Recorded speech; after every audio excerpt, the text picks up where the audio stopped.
Jadi fasilitator kita yang pertama adalah Bapak Elso Fernanda.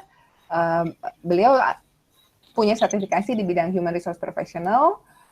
Latar belakangnya di accounting dan finance. Jadi bagi bapak-bapak dan ibu-ibu yang pengen bertanya seputar pengupahan dari sisi bisnisnya, nanti pertanyaannya akan saya oper ke Pak Fernanda. Oke. Jadi saya serahkan ke Pak Fernanda nih Pak, gimana sih Pak definisi masalah krisis COVID sekarang dan dampaknya terhadap bisnis dan ekonomi khususnya kelangsungan perusahaan dan kelangsungan pengupahan di perusahaan itu bagaimana nih runutannya? Silakan Pak. Baik.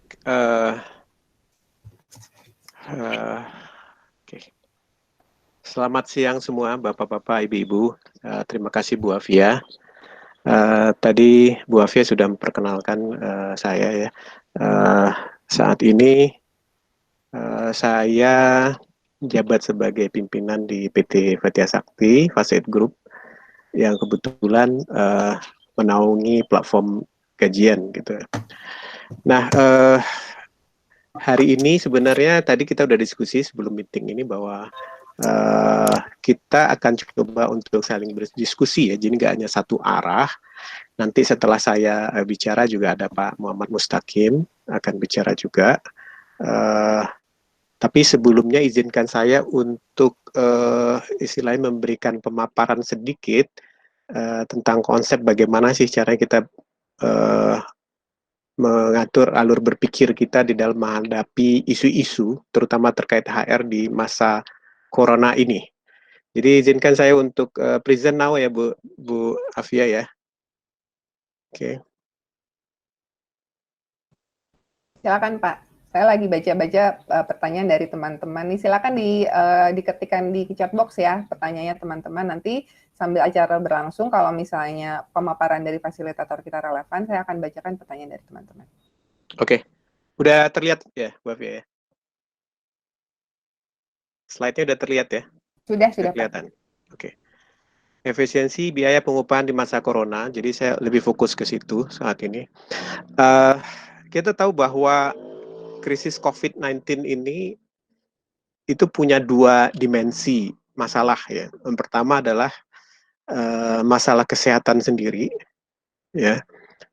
Sampai saat ini kita tahu jumlah korban baik yang meninggal ataupun yang akhirnya bisa sembuh itu jumlahnya udah jutaan gitu. Di Indonesia sendiri kasus positifnya udah 15 ribuan. Saat ini belum menunjukkan tanda-tanda yang melandai. Nah, ini adalah suatu krisis yang banyak ahli mengatakan bahwa kita harus menunggu vaksin ditemukan baru corona ini akan bisa teratasi. Ini krisis kesehatan yang serius gitu di era modern saat ini. Nah, tapi krisis COVID-19 ini ternyata juga berimbas dan ini juga sama parahnya ke krisis bisnis dan ekonomi. Jadi dua krisis ini kita hadapi secara bersamaan. Berbeda dengan tahun-tahun sebelumnya ya. Mungkin kalau Bapak Ibu yang pernah ya, atau sudah pernah bekerja di tahun 1997 dahulu, kita nggak mengalami krisis kesehatan, kita hanya mengalami krisis ekonomi gitu. Tahun 2008 itu juga demikian, kita nggak mengalami krisis kesehatan, krisis ekonomi. Tapi sekarang kita menghadapi dua krisis ini dalam waktu yang bersamaan. Nah, dampak krisis COVID-19 bagi perusahaan secara umum itu gimana? Yang jelas adalah terjadi penurunan penjualan. Ini yang sangat dirasakan sekali. Itu hampir semua perusahaan begitu. Gitu. Kecuali ada beberapa perusahaan ya, yang mungkin bisa kita bicara kayak Tokopedia mungkin mengalami, atau misalkan kayak startup Halodoc, misalkan mereka mungkin mengalami kenaikan secara sisi bisnis ya. Tetapi secara umum hampir seluruh perusahaan mengalami penurunan skala usahanya dan itu mengancam potensi revenue mereka. Berikutnya adalah penurunan output atau produktivitas ya dari usaha, termasuk juga produktivitas dari karyawan. Di mana dua-duanya ini akan berimpact kepada penurunan kesehatan keuangan dari perusahaan itu sendiri. Jadi ketika cash yang tersedia hanya cukup misalkan untuk sebulan atau 3 bulan ke depan, sementara belum ada tanda-tanda krisis itu akan berakhir dan kemudian dunia kembali berjalan secara normal, tentu ini merupakan sebuah ancaman yang sangat serius gitu kan ya, yang bisa mengancam keberlangsungan dari usaha dan tentunya juga mengancam apa istilahnya pendapatan bagi seluruh personel yang ada di perusahaan, terutama adalah karyawan. Nah, saya coba untuk istilahnya memframing dulu. Jadi dampak krisis bagi perusahaan bisa kita bagi 3 seperti ini: turunnya penjualan, turunnya output atau productivity, dan turunnya tingkat kesehatan keuangan yang bisa mengancam keberlangsungan hidup dari perusahaan itu sendiri. Nah, kita coba lihat dulu penurunan penjualan. Bagaimana sih caranya kita mengantisipasi penurunan penjualan ini? Nah, ini tergantung sebenarnya seberapa besar dampak COVID-19 ini terhadap bisnis Anda. Ini menentukan pilihan-pilihan mana yang harus diambil. Nah, saya di sini coba apa namanya set ada 3 pilihan yang mungkin bisa diambil perusahaan terkait dengan penjualan. Yang pertama adalah perusahaan bisa membuat program khusus untuk existing business. Jadi misalkan banyak perusahaan sekarang yang memberikan diskon kepada customer atau malah menggratiskan di beberapa bulan agar customer tidak lari, agar customer tidak pindah ke produk yang lain. Nah, ini bisa dilakukan walaupun kemungkinan volume daripada sales itu tetap akan berkurang. Gitu. Jadi tapi paling tidak program khusus tersebut masih bisa untuk mempertahankan pendapatan pada tingkat tertentu. Gitu. Program-program khusus itu.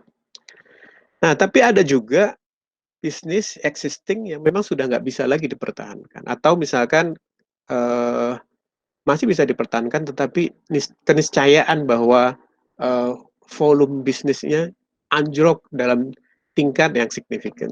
Nah, kalau ini terjadi, perusahaan bisa melakukan istilahnya itu diversifikasi bisnis. Jadi diversifikasi bisnis itu dia bisa mencari peluang-peluang bisnis tambahan dengan menggunakan resource yang ada. Jadi resource yang ada itu bisa dalam bentuk personalia ya, kemudian bisa dalam bentuk mesin, ya, alat-alat produksi, tapi digunakan untuk misalkan menghasilkan produk yang lain. Ya. Nah, kita tahu misalkan beberapa perusahaan kosmetik sekarang misalkan melakukan diversifikasi bisnis temporer istilahnya dengan cara misalkan ikut-ikutan untuk membuat hand sanitizer misalkan. Ya. Nah, ini bagus sih sebenarnya dalam arti pertama ini mendukung upaya untuk mensupport apa istilahnya itu usaha pemerintah untuk mencegah penularan COVID. Kemudian yang kedua juga ini menjadi satu alternatif tambahan revenue bagi perusahaan. Jadi diversifikasi bisnis ini bisa membantu gitu keuangan perusahaan. Tapi ada juga perusahaan yang bisnis existingnya sama sekali sudah nggak bisa diandalkan. Akhirnya harus ditutup. Terus bagaimana? Dia bisa melakukan istilahnya pivot business. Pivot business itu artinya dia merubah bidang usahanya sama sekali gitu. Jadi istilahnya misalkan yang tadinya dia adalah perusahaan kuliner misalkan, dia rubah bisnisnya ke bidang yang lain misalkan, atau model bisnisnya dirubah. Kalau tadinya kulinernya apa istilahnya itu memang di suatu tempat di mana customer datang, dia berubah bisnis modelnya menjadi misalkan sekarang semuanya itu delivery dilakukan secara take away misalkan atau diantar oleh ojek online gitu kan. Dia tidak lagi menerima customer datang misalnya. Jadi tiga hal ini bisa dilakukan ya sebenarnya. Pilihan-pilihan itu tergantung kondisi dan karakter daripada perusahaan itu sendiri. Misalnya. Nah, ini adalah satu antisipasi penurunan penjualan. Terus bagaimana dengan penurunan productivity? Kita nggak bisa nafikan ya. Secara umum produktivitas kita turun ya. Walaupun saya nggak mengeneralisir, ada beberapa perusahaan yang naik produktivitasnya ya, justru di era COVID ini. Tetapi secara umum turun. Akibat oleh apa? Yang pertama adalah penurunan bisnis sendiri, turunnya order. Orang nggak lagi ngorder. Orang sekarang menahan untuk melakukan spending, ya kan? Turun order. Akibatnya apa? Ketika turun order ya productivity gitu turun juga, output kita turun juga. Buat apa kita ngasilin output atau ngasilin barang ketika nggak ada yang mau beli kan gitu. Kemudian yang kedua juga bisa disebabkan oleh social distancing dan PSBB atau lockdown. Nah dua hal ini kan ada hal-hal yang memang kita diminta oleh perusahaan, oleh pemerintah gitu kan. Nah, ketika social distancing gitu kan, PSBB dilakukan, otomatis saat ini misalkan sebagian daripada perusahaan itu mempekerjakan karyawannya di rumah atau work from home istilahnya, ya kan? Atau kalaupun misalkan ada yang masih bekerja di kantor, semuanya berjarak gitu, nggak bisa lagi normal seperti biasa. Ya, otomatis ini akan menurunkan productivity dari perusahaan. Nah, bagaimana caranya kita mengantisipasi penurunan produktivitas ini? Ada beberapa pilihan-pilihan juga sebenarnya yang bisa kita lakukan ya untuk menyelamatkan produktivitas tadi agar jangan turun sampai kepada titik yang terendah gitu. Yang pertama misalkan kita bisa melakukan kalibrasi organisasi. Kalibrasi organisasi itu artinya adalah ini berhubungan dengan tim HR, yaitu menyusun ulang posisi yang tersedia di perusahaan selama masa krisis. Jadi kita bisa membuat mapping gitu, bagian-bagian mana yang produktivitasnya sangat turun signifikan di masa COVID ini dan bagian-bagian mana yang produktivitasnya masih bisa diterima gitu, turun tetapi mungkin nggak terlalu signifikan ya.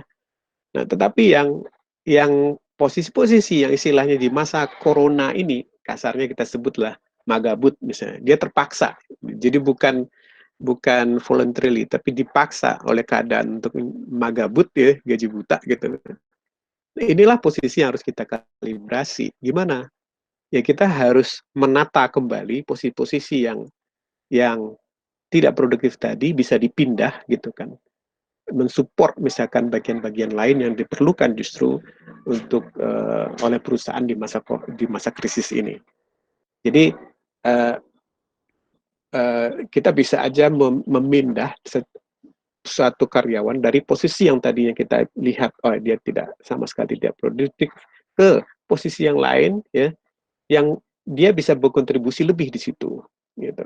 Walaupun misalkan mutasinya sifatnya sementara. Artinya apa? Artinya kalau misalkan krisis COVID sudah selesai, kita bisa kembalikan ke tempat yang semula misalnya gitu. Nah, selain kalibrasi organisasi gitu kan ya, antisipasi penurunan produktivitas yang lain bisa kita lakukan dengan misalkan penggunaan teknologi untuk work from home maupun kolaborasi jarak jauh. Nah, penggunaan teknologi ini ya, ini sebenarnya sudah cukup banyak dipakai oleh perusahaan sekarang seperti yang kita lakukan saat ini. Kita menggunakan biasanya misalnya Gajian Academy kita melakukan seminar maupun pelatihan langsung ya di gedung, di ruangan, bisa ketemu. Tapi karena social distancing dan PSBB ini kita sekarang menggunakan teknologi untuk bisa melakukan webinar ya, sehingga kita tetap bisa berdiskusi bersama gitu. Nah ini harus kita lakukan juga di perusahaan sebenarnya, penggunaan teknologi itu sehingga tidak menghambat alur kerja dari perusahaan. Nah, tanpa ini agak sulit rasanya ya. Gimana caranya kita bisa bekerja hanya koordinasi melalui WhatsApp atau SMS saja, kayak sulit gitu. Nah, di sini juga pentingnya kenapa digitalisasi dari proses bisnis perusahaan itu harus dilakukan, termasuk misalkan digitalisasi HR. Ini menurut saya sebuah keniscayaan ke depan. Gitu. Nah, berikutnya adalah untuk mengantisipasi penurunan produktivitas, penting untuk perusahaan, terutama bagian HR, merancang suatu program-program benefit khusus untuk masa krisis COVID-19 ini. Program benefit khusus ini tidak perlu sih sebenarnya dalam bentuk yang membutuhkan biaya yang besar ya. Karena kan memang moodnya harus moodnya mood krisis, jadi moodnya mood efisiensi. Program benefit ini bisa kita lakukan bahkan sebenarnya dengan biaya yang sangat murah gitu. Karena tujuannya sebenarnya apa? Tujuannya memberikan kenyamanan, rasa aman gitu bagi seluruh anggota tim ya. Karena kita tahu ya bekerja di rumah gitu kan, dan pada masa yang kita tidak tahu kapan kembali normal ini, banyak orang yang kemudian depresi gitu kan, banyak orang yang bosan bekerja di rumah. Nah, program-program ini tentu diperlukan ini, dan ini butuh kreativitas sih sebenarnya. Bagaimana membuat program benefit yang efektif, tetapi tidak terlalu mengeluarkan biaya yang besar gitu bagi perusahaan. Nah, ini ada 3 pilihan ya, yang mungkin bisa dipilih oleh perusahaan untuk mengantisipasi penurunan produktivitas. Nah, sekarang saya masuk ke berikutnya, ya, yaitu dampak daripada COVID ini terhadap penurunan kesehatan keuangan perusahaan. Nah, bagaimana cara kita mengantisipasinya? Ya. Nah, saya coba buat 3 juga ya pilihan yang bisa kita lakukan untuk mengantisipasi penurunan kesehatan keuangan ini, karena ini justru yang paling berbahaya. Jadi ketika perusahaan sudah out of cash, sama aja seperti kayak manusia sudah kehilangan darah gitu, ya kan? Jadi kalaulah dia tidak mendapatkan donor darah, gitu, nyawanya akan terancam. Kurang lebih kas itu seperti darah di perusahaan gitu. Jadi apa harus kita lakukan? Pertama adalah menurut saya pengetatan anggaran pengeluaran perusahaan. Ya. Jadi penting bagi perusahaan untuk segera melakukan revisi anggaran gitu selama masa COVID ini. Dahulu waktu pas outbreak COVID ini di Indonesia di awal Maret gitu, mungkin orang masih merevisinya hanya buat sebulan gitu kan.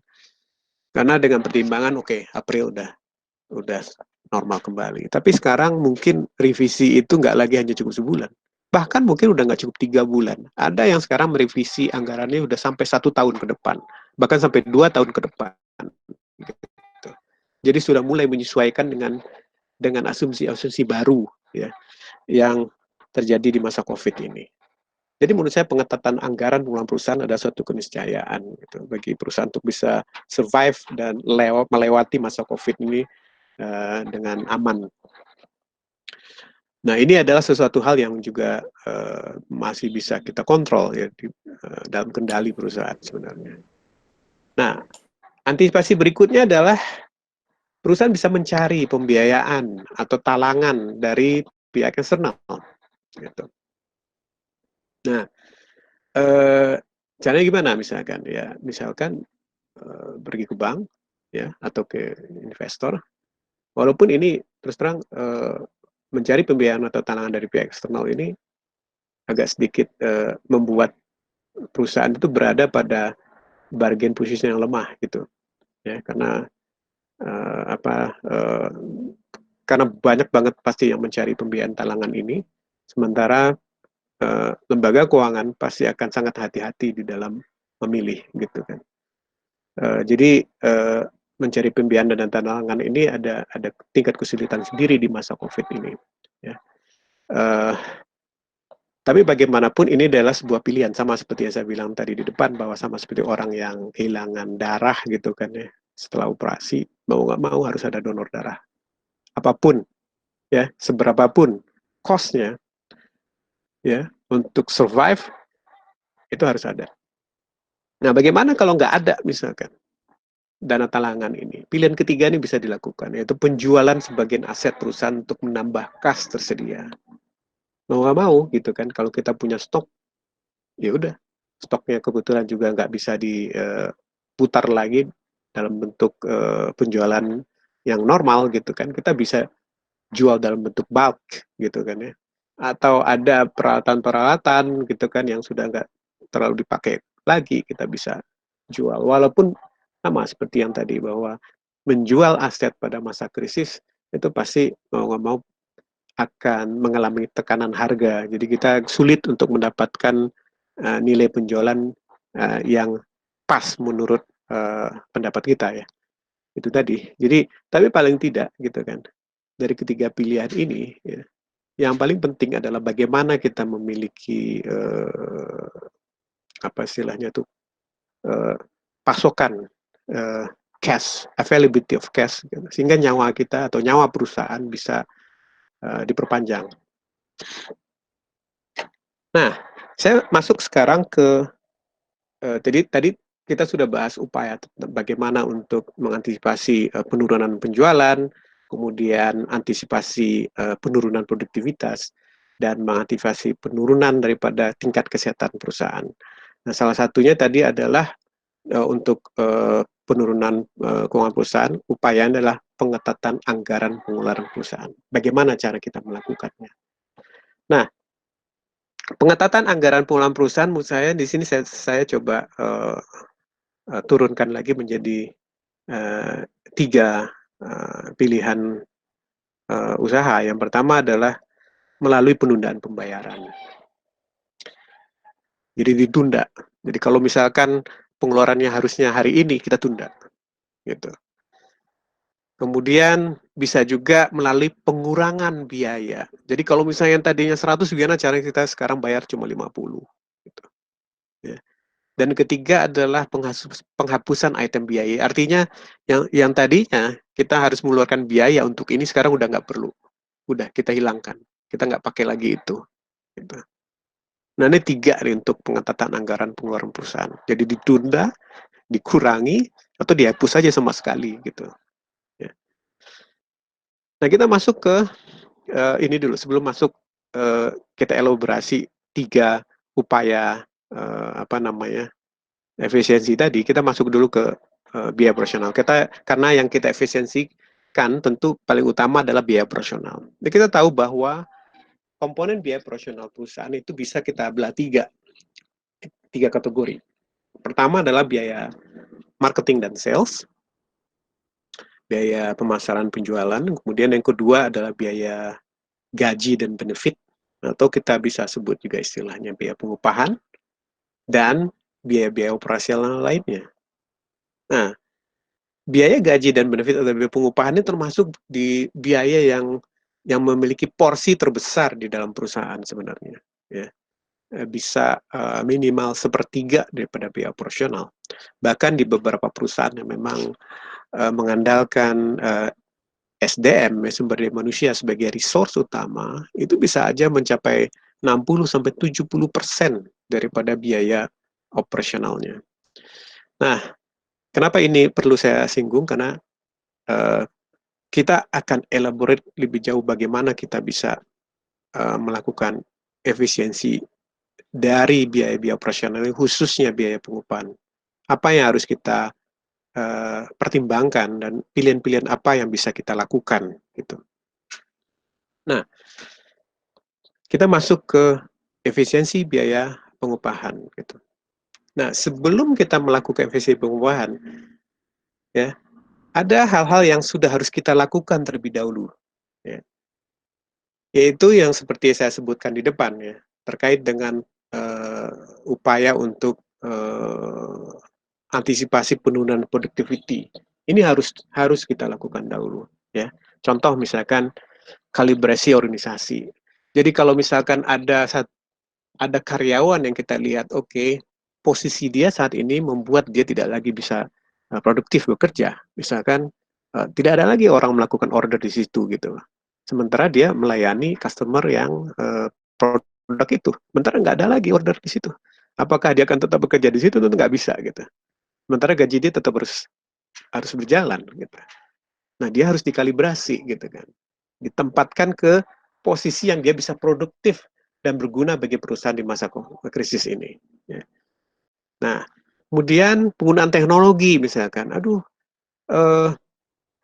apa namanya sekarang kita nggak bisa nih bekerja nih di kantor harus remote gitu. Dulu terus terang ya sebelum masa COVID ini gitu orang nggak percaya bahwa bisa bekerja di rumah gitu work from home. Ya, tapi ternyata bisa ya. Mau orang ketika dipaksa ternyata bisa. Walaupun masalah efektivitas ya, kita perlu lihat ya apakah lebih efektif bekerja di rumah atau bekerja di kantor gitu. Tapi paling tidak penggunaan teknologi itu membuat tingkat produktivitas dari karyawan bisa diantisipasi itu tidak turun signifikan gitu.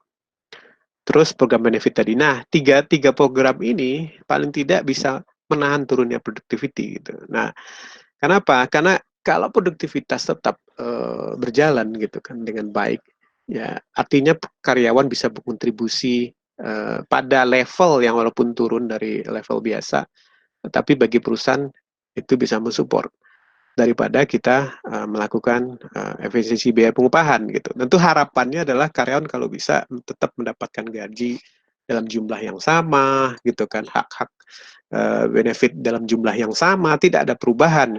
Kan itu sebenarnya yang diharapkan oleh karyawan ya. Tapi ya tentu gitu kan ya, tidak semuanya bisa kita lakukan. Nah, kalaupun kita melakukan efisiensi biaya pengupahan gitu kan tapi sudah kita lakukan setelah program-program yang 3 tadi sudah kita lakukan gitu. Nah, jika misalkan masih belum juga cukup ya, terpaksalah kita melakukan efisiensi biaya pengupahan. Nah, namun ada hal-hal yang harus kita pertimbangkan waktu kita istilahnya mencari solusi terkait dengan efisiensi biaya pengupahan ini. Apa itu? Peraturan perundang-undangan. Jadi jangan sampai perusahaan ataupun HR tidak memperhatikan ini karena ini bisa menimbulkan masalah di kemudian hari. Gitu. Nah, kita masuk dulu ke peraturan perundang-undangan terkait pengupahan di masa corona ini. Saya melis ada 4 ya peraturan perundang-undangan terkait pengupahan masa corona yang bisa kita jadikan acuan. Yang pertama tentu Undang-Undang Nomor 13 Tahun 2003 tentang Ketenagakerjaan. Ini masternya lah, gitu kan ya. Di mana ini yang tertinggi di bawah Undang-Undang Dasar kan gitu ya. Dan ini belum berubah sampai saat ini. Ini tetap jadi acuan. Walaupun kalau kita belah lagi Undang-Undang 13 tahun 2003 ini tidak ada secara spesifik mengatur tentang bagaimana pengupahan di masa corona gitu. Ya karena memang orang nggak pernah mengantisipasi ada krisis seperti ini gitu kan ya. Seumur-umur baru sekarang. Sebelumnya tahun 1918, 1919 gitu. Waktu flu Spanyol dan istilahnya itu ini sesuatu yang sama sekali baru, sama sekali tidak disiapkan oleh regulator gitu. Jadi kita nggak bisa berharap banyak sih sebenarnya. Kalau kita hanya mengacu kepada Undang-Undang Kerjaan, ruang untuk perusahaan untuk bisa bertahan ya, itu agak sulit sebenarnya. Untungnya kita ada peraturan undang-undangan yang lain yang bisa kita pakai juga ya sebagai acuan. Yang pertama adalah PP nomor 78 tahun 2015 tentang pengupahan. Ya, tetapi ini juga tidak istilahnya menyinggung ya tentang bagaimana pengupahan di masa krisis corona seperti ini gitu. Nah, peraturan perundangan baru yang dikeluarkan oleh pemerintah di masa krisis ini adalah baru berupa surat edaran Menaker. Nah, saya mencatat ada 2 surat edaran Menaker yang dikeluarkan oleh Menteri Tenaga Kerja Republik Indonesia. Yang pertama adalah SE Menaker nomor M3HK 042 2020.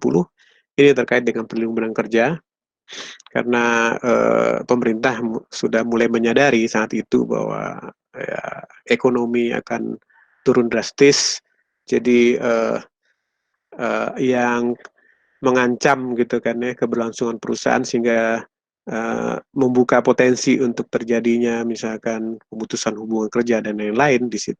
Makanya pemerintah kemudian membuat SE ini sebagai acuan bagi perusahaan dan karyawan.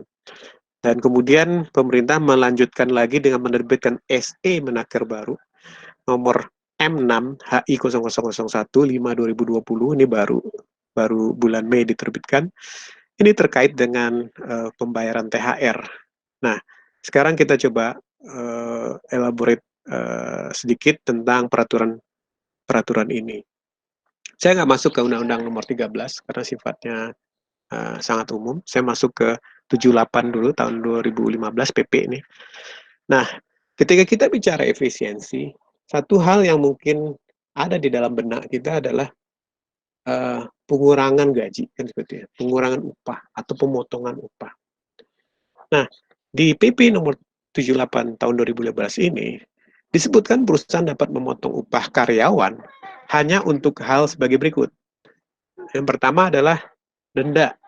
Jadi kalau misalkan karyawan misalkan menyalahi aturan dari perusahaan di dalam PP ada disebutkan bahwa ketika terjadi pelanggaran jadi kenakan denda misalkan, itu bisa memotong upah karyawan.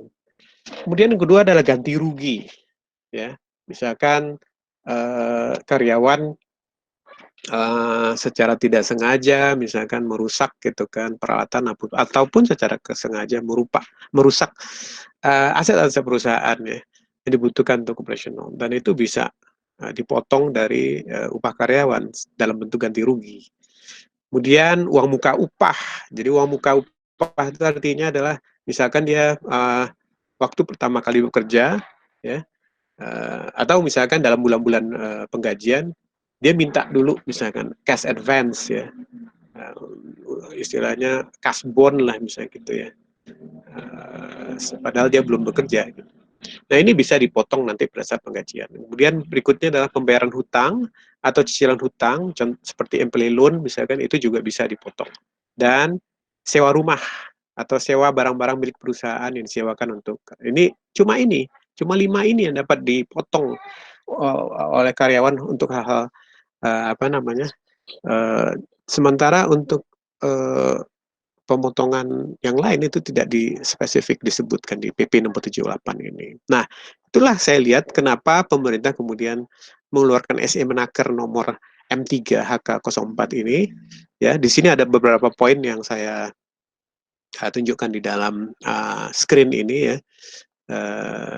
Cuman saya masuk ke poin 4 ya. Ini yang terkait dengan efisiensi. Saya bacakan. Bagi perusahaan yang melakukan pembatasan usaha akibat dari kebijakan pemerintah di daerah masing-masing guna pencegahan dan penanggulangan COVID-19, sehingga menyebabkan sebagian atau seluruh pekerja buruhnya tidak masuk kerja. Nah, dengan mempertimbangkan kelangsungan usaha, maka perubahan besaran maupun cara pembayaran upah buruh maupun pekerja dilakukan sesuai dengan kesepakatan antara pengusaha dengan pekerja dan buruh. Jadi kalau kita baca SE Menaker ini, pemerintah membuka sebenarnya peluang bagi perusahaan untuk melakukan efisiensi gitu, ya. Yang kalau misalkan kita merujuk hanya kepada Undang-Undang Ketenagakerjaan Nomor 13 dan PP 78, agak sulit untuk dicarikan dasarnya. Jadi ini sebenarnya menjadi dasar bagi perusahaan di masa krisis ini, ya. Kalau di luar masa krisis, ya pasti SM-Menaker ini udah nggak berlaku ya mestinya ya, balik lagi ke zaman normal. Tapi ketika masa krisis, perusahaan bisa gitu melakukan perubahan. Besaran ini berarti kan nilai ya, jumlah gitu kan ya. Misalkan tadinya 100, sekarang misalkan jadi 75, jadi 50. Maupun cara pembayarannya, misalkan tadinya langsung di akhir, misalkan 1 bulan sekali, sekarang dicicil. Tapi ada dua hal ya. Pertama, untuk keberlangsungan usaha perusahaan, dan kemudian kedua adalah harus ada kesepakatan antara pengusaha dan pekerja. Artinya pemerintah nggak pengen terjadi dispute, konflik gitu kan. Nah, cuman ini yang kadang agak sulit ya. Istilahnya walaupun diperbolehkan, tapi tidak menutup kemungkinan ya kan adanya ketidaksepakatan kan, antara pengusaha dan buruh terhadap solusi yang diambil oleh perusahaan. Nah, ini yang akan cukup hangat sebenarnya diskusinya nanti ya. Nanti Pak Mustaqim juga akan bisa bantu kita untuk saling sharing terkait dengan eksekusinya nanti gimana gitu. Berikutnya adalah SM-Menaker nomor M6 HI 000115 2020. Ini baru bulan ini diterbitkan. Terkait dengan THR. Nah, THR kalau berdasarkan Undang-Undang 13 itu wajib dibayarkan oleh perusahaan 7 hari sebelum Hari Raya Keagamaan. Berarti kalau misalkan sekarang hari Idul Fitri itu tanggal 24 atau 25 ya. Let's say misalnya tanggal 24 ya. Kalau tanggal 24 kurang 7 berarti tanggal 17 itu sudah harus dibayarkan. Udah sangat dekat waktunya ya untuk dibayarkan. Kalau berdasarkan Undang Ketenagakerjaan. Nah, padahal kita tahu bahwa banyak perusahaan yang sekarang jangankan membayar THR, membayar gaji aja sudah nggak mampu gitu kan ya. Secara penuh misalnya. Gimana nih? Nah, pemerintah saya lihat cukup menyadari hal ini dan bertindak cepat ya dengan mengeluarkan SM-Menaker ini. Nah, kita coba baca ya. Dalam hal perusahaan tidak mampu membayar THR keagamaan pada waktu yang ditentukan, ya, harusnya paling lambat ini minggu ini, akhir minggu ini misalkan gitu. Sesuai dengan ketentuan peraturan perundang-undangan, solusi atas persoalan tersebut hendaknya diperoleh melalui proses dialog. Jadi dialog, kita disuruh dialog nih antara pengusaha dan pekerja. Nah, proses dialog tersebut dilakukan secara kekeluargaan, dilandasi dengan laporan keuangan internal perusahaan yang transparan. Ya, kenapa kita nggak bisa nih membayar THR kalian di masa ini? Itu harus dibuka gitu kan. Dan harus dengan itikat baik untuk mencapai kesepakatan. Balik, sebenarnya semangatnya sama dengan semangat SM-Menaker yang sebelumnya, bahwa pemerintah ingin adanya dialog gitu, adanya kesepakatan, sehingga tidak terjadi dispute gitu, ya, tidak terjadi konflik yang itu bisa sebenarnya di masa corona ini akan merugikan semua pihak gitu, untuk kalau kita terjadi konflik. Jadi harus ada etikat baik dari kedua pihak untuk menyepakati beberapa hal. Nah, apa yang bisa disepakati? Pertama, bila perusahaan tidak mampu membayar THR secara penuh gitu pada waktu yang ditentukan sesuai dengan ketentuan peraturan perundang-undangan, maka THR dapat dilakukan secara bertahap. Jadi kalau misalkan kita tidak mampu membayar full, ya kan, akhir minggu ini paling lambat nih misalkan, atau paling tidak hari Senin misalkan, boleh THR dilakukan secara bertahap. Ya. Tapi kita harus sosialisasikan dulu ke karyawan agar mereka bisa menerima. Karena apapun ini kan demi keberlangsungan usaha perusahaan, demi keberlangsungan juga pekerjaan mereka kan ya. Kemudian yang kedua, bila perusahaan tidak mampu membayar THR sama sekali, udah, jangankan nyicil, Rp1 pun nggak mampu misalkan. Pada waktu yang ditentukan sesuai dengan ketentuan peraturan perundang-undangan, THR dapat dilakukan, pembayaran THR dapat ditunda sampai dengan jangka waktu tertentu yang disepakati. Jadi bisa aja kita menunda, oke, THR nggak bisa nih dibayarin bulan puasa ini.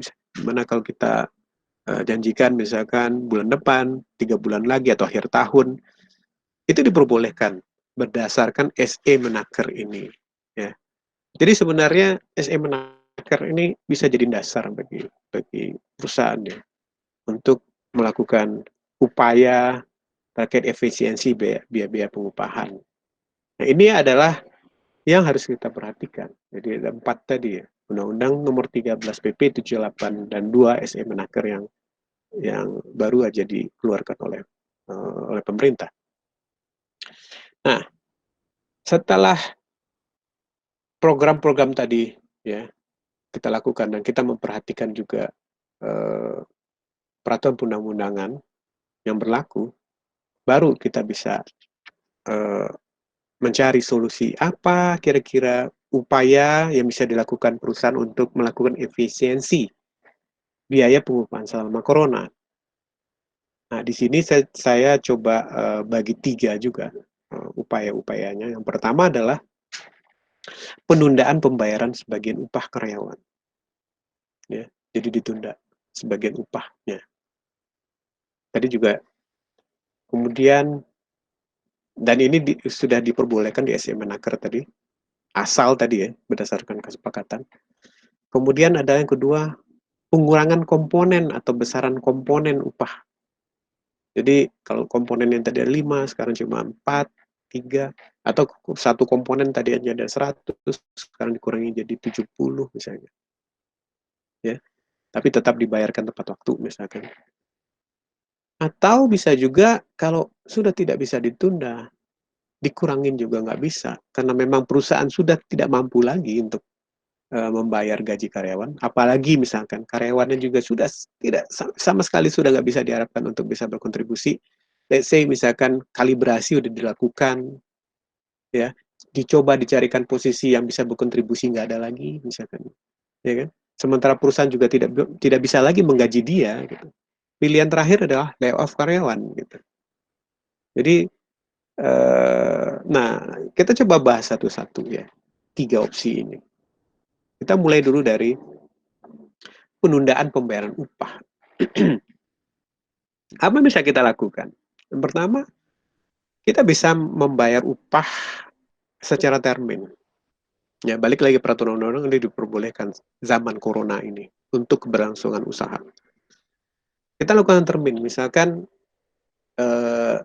let's say upah kita bayarkan tepat waktu 50%-nya atau 70%-nya, sisanya bulan depan misalnya gitu. Atau misalnya kita di sisi lain ini akan membuat perusahaan jadi terhutang sih sebenarnya ke karyawan gitu. Jadi perusahaan punya hutang gaji ke karyawan. Gitu.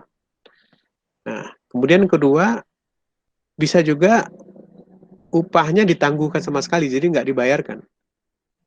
Sama kayak THR tadi, kita bayarkan nanti ya 3 bulan lagi misalnya. Atau ada satu pilihan lain sebenarnya. Upahnya kita bayarkan sebagian secara natura. Nah, jadi artinya tetap dibayarkan upahnya, tapi sebagian dalam bentuk kas, sebagian lagi dalam bentuk natura, dalam bentuk barang misalkan. Barangnya apa misalkan? Ya, kalau misalkan perusahaan kebetulan punya persediaan inventory yang itu udah nggak bisa dijual lagi gitu kan, tapi masih bisa dipakai ya dan bernilai, itu bisa berdasarkan kesepakatan bagaimana kalau saya bayar gaji kamu secara natural gitu. Jadi ini adalah pilihan-pilihan yang bisa dilakukan untuk menunda pembayaran upah dalam rangka efisiensi biaya pengupahan ya. Nah,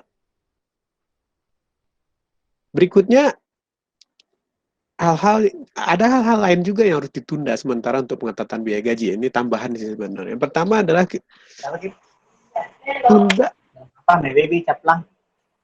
tunda perekrutan kecuali untuk posisi-posisi yang justru dibutuhkan di masa krisis ini. Nih. Tapi saya rasa ini pasti harusnya sudah common sense ya. Orang pasti akan menunda perekrutan. Kecuali untuk posisi yang justru dibutuhkan masa krisis ini. Kedua adalah tunda promosi yang diikuti kenaikan gaji. Kecuali untuk posisi yang justru dibutuhkan di masa krisis ini. Gitu. Jadi mau nggak mau ini. Dan ini memang kalau bisa disosialisasikan dengan baik ke karyawan. Karena karyawan pasti berharap oke, saya harusnya sudah dipromosi, dievaluasi, atau sudah ada penyesuaian gaji, ya. Tapi kenapa di masa ini saya nggak dapat? Nah ini mau nggak mau kan harus disosialisasikan dengan baik, dikasih pengertian gitu. Jadi tunda promosi yang diikuti kenaikan gaji. Kemudian tunda biaya-biaya terkait pengembangan karyawan, ya. Jadi kalau misalkan pelatihan-pelatihan yang tadinya sudah dibudgetkan, oke, tunda dulu gitu kan ya.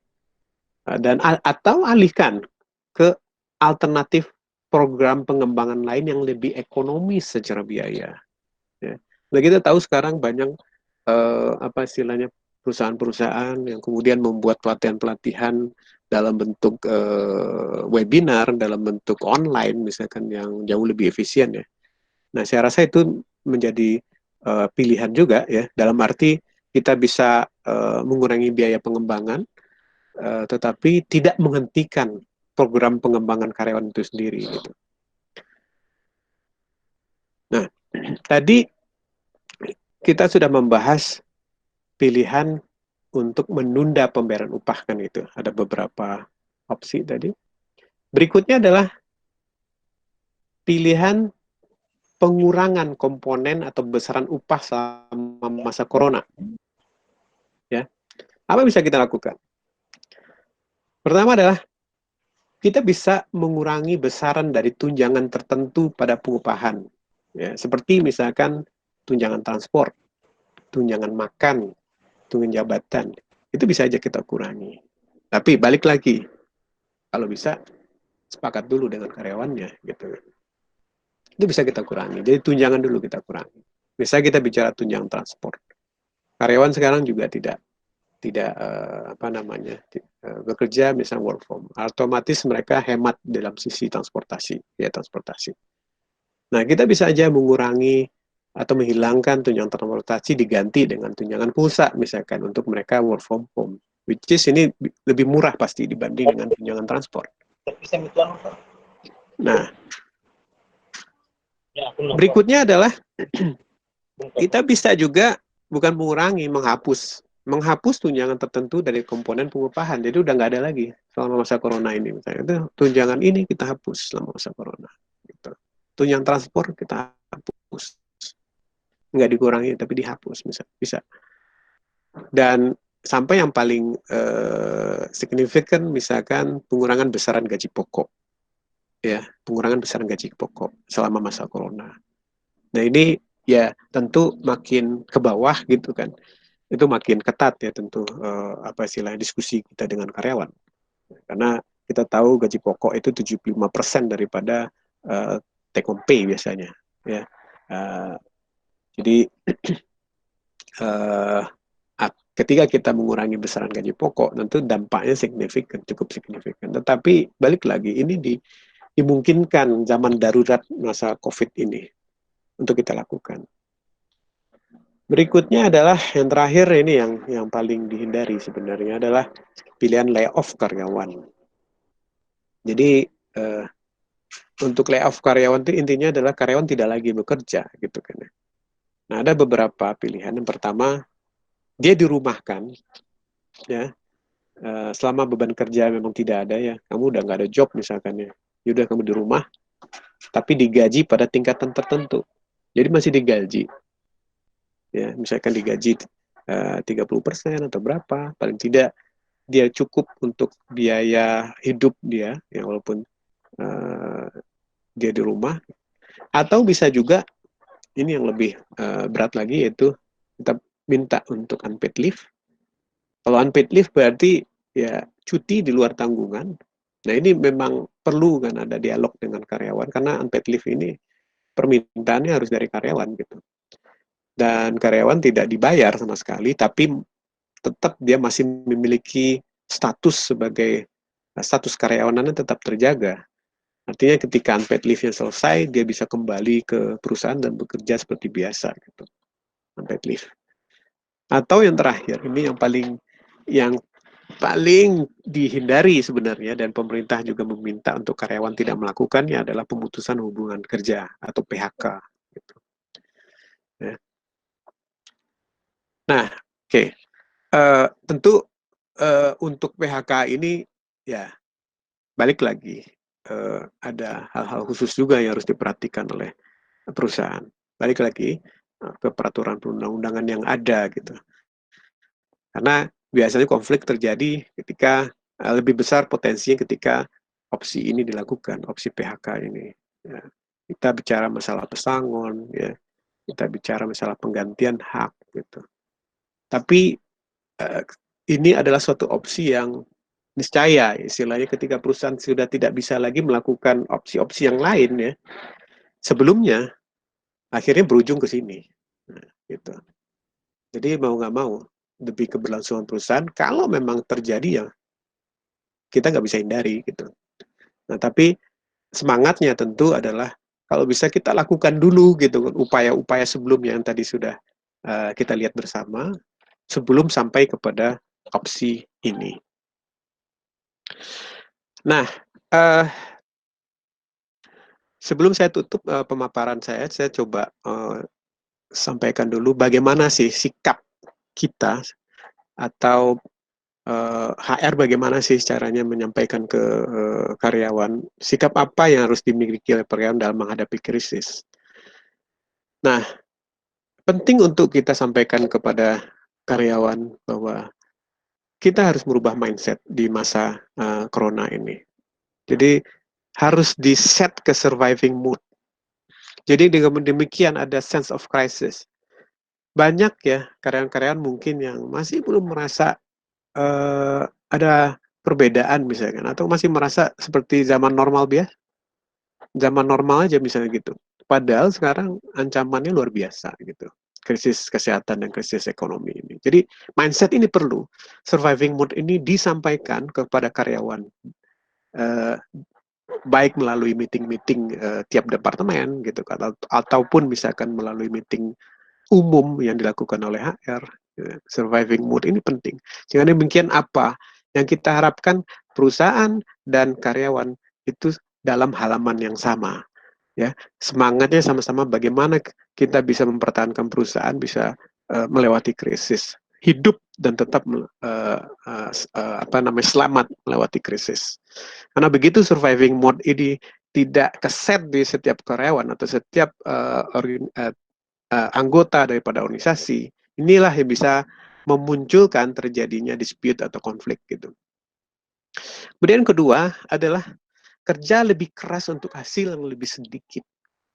Ini keniscayaan sih sebenarnya. Kalau di zaman normal, kita perlu kerja keras supaya bonus kita misalnya lebih gede, ya kan? Supaya revenue lebih naik, lebih tinggi misalkan. Bonus juga lebih besar. Tapi sekarang enggak. Dalam krisis ini, kita harus menerima kenyataan bahwa untuk mendapatkan hasil lebih sedikit dibanding zaman normal, kita harus lebih kerja keras. Karena ketika kita tidak kerja keras, kita nggak dapat hasil apa-apa gitu. Nah, ini juga harus ditanamkan ke karyawan. Kemudian ketiga adalah melakukan inovasi ya dalam hal bagaimana sih perusahaan bisa mendapatkan penghasilan tambahan ataupun mengganti gitu. Ini yang tadi saya bilang bisa melakukan program-program khusus, bisa melakukan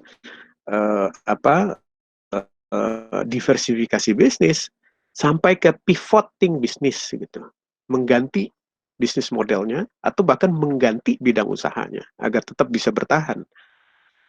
Keempat adalah mengontrol ketat pengeluaran. Ini yang tadi sudah kita bahas termasuk di dalam konteks efisiensi biaya pengupahan. Untuk menjaga tingkat ketersediaan kas. Sorry itu salah tulis. Menjaga tingkat kesediaan kas. Orang banyak bilang cash is a king gitu kan. Apalagi di zaman krisis ini gitu. Jadi penting untuk menghold cash gitu. Dan yang kelima menurut saya tetap tenang ya, saling membantu, jadi tenang, nggak usah panik gitu. Ini harus kita sampaikan ke karyawan, saling membantu karena ini zamannya harus berkolaborasi. Kita nggak zaman krisis corona ini mengajarkan kita bahwa kita nggak bisa egois. Kita nggak akan selamat kalau kita nggak membantu orang lain gitu. Bahkan negara pun nggak akan bisa selamat kalau membiarkan negara lain masih mengalami krisis corona karena penularan masih bisa terjadi kan. Nah, serta banyak berdoa semoga krisis ini cepat berlalu. Saya rasa 5 sikap ini penting untuk kita tanamkan ke setiap anggota organisasi, khususnya karyawan, gitu kan. Dan mudah-mudahan ini akan membuat perusahaan dan karyawan berada pada halaman yang sama, on the same page, gitu. Sehingga apapun solusi yang dipilih oleh perusahaan, misalkan demi keberlangsungan usaha, itu tidak mengalami istilahnya itu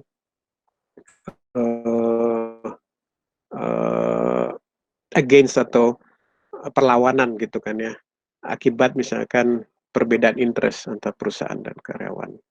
Itu kurang lebih buat Via mungkin pemaparan yang bisa saya sampaikan. Sampai kita bisa diskusi berikutnya ya.